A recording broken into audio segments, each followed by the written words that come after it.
Hey Soapy folks, this is Kevin with Divinely Designed, and one of my YouTube subscribers asked me to do a video on cleaning up soap. So this is going to be a pretty short video, but I thought I would talk a little bit about cleaning up soap. So here we have two bars of, if you watch my YouTube channel, it's a recent soap called Sweet Mint and Vanilla, and it was an in-the-pot swirl of a seafoam, white, and natural soap. So here on this side, this is a soap that has already been cleaned up, and this is a soap I haven't done anything with. So with this one, you can definitely see, I mean, there are rough edges to it. The flat surface here is a little bit rough. This got cut fairly well, but you know, it has a little bumps on it. The sides, because this came out of a silicone one, are very smooth and shiny. So the sides that were touching the silicone are very clean looking. This is the one that's been cleaned up, and you can see it has a little bit of a shine to it. It's much smoother. The edges are much neater. There aren't little pieces sort of attached to it. And so I'll show you how I do that. Now, I'll be honest, I don't clean up a lot of my soaps. Some of them I do. But this soap itself isn't that bad. So if you're just, I don't know, if you're just going to sell them and, you know, I don't see a huge difference here. I doubt somebody's not going to buy this one as opposed to this one because it has, you know, little rough edges. I will tell you where I think it does make a difference is if you're taking pictures of your soap and posting them on a website. That does make a difference, I think. So, very simple kind of how I do it. I have a planer. Let me just get this in the shot here if I can. I might need to pull up a little bit.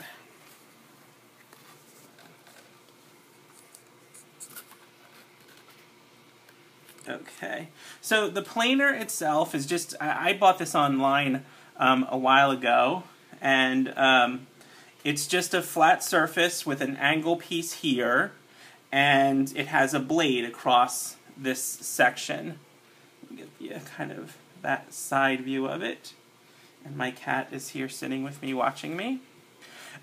So to clean it up, I just lay it flat and drag it across that blade. Now you have to use a little bit of pressure,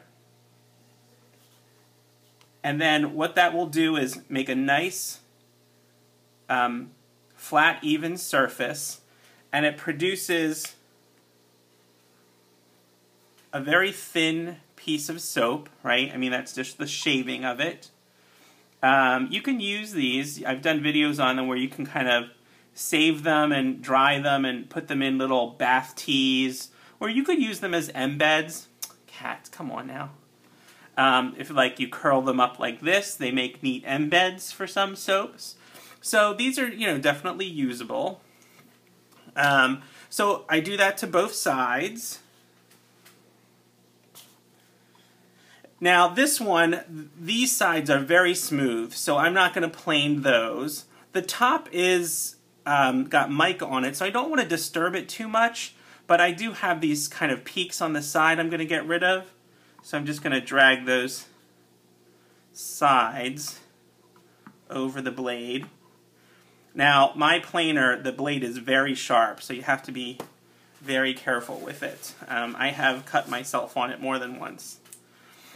Now, you could certainly do that, and that gives you a nice, I mean, look how crisp those edges are now.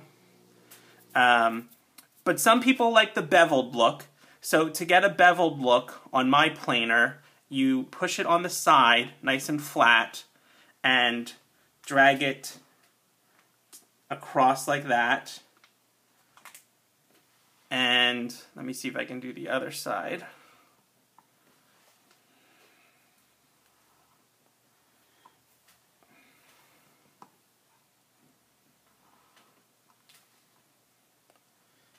one more. Let's see. There's this one here. And some people will bevel the bottoms as well.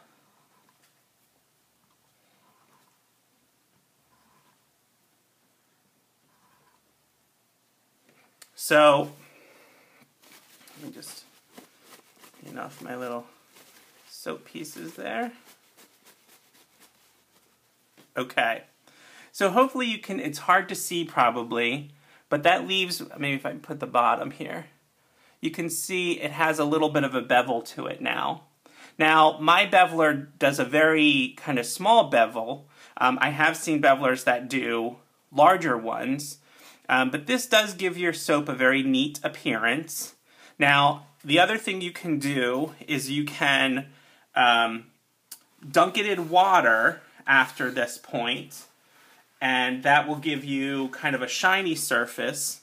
What I have done, in addition, well, I have done water at times, but the other thing I do, because it's a little bit easier, is I have a bottle of, you could use a bottle of water, I use a bottle of alcohol, and just kind of spray it on, and then the alcohol will dry off pretty quickly, but you can just leave them to sit for a few minutes, and then that alcohol will dry off, and then you'll get kind of a nice shiny appearance to it as well. But you can do the same with dunking it in water.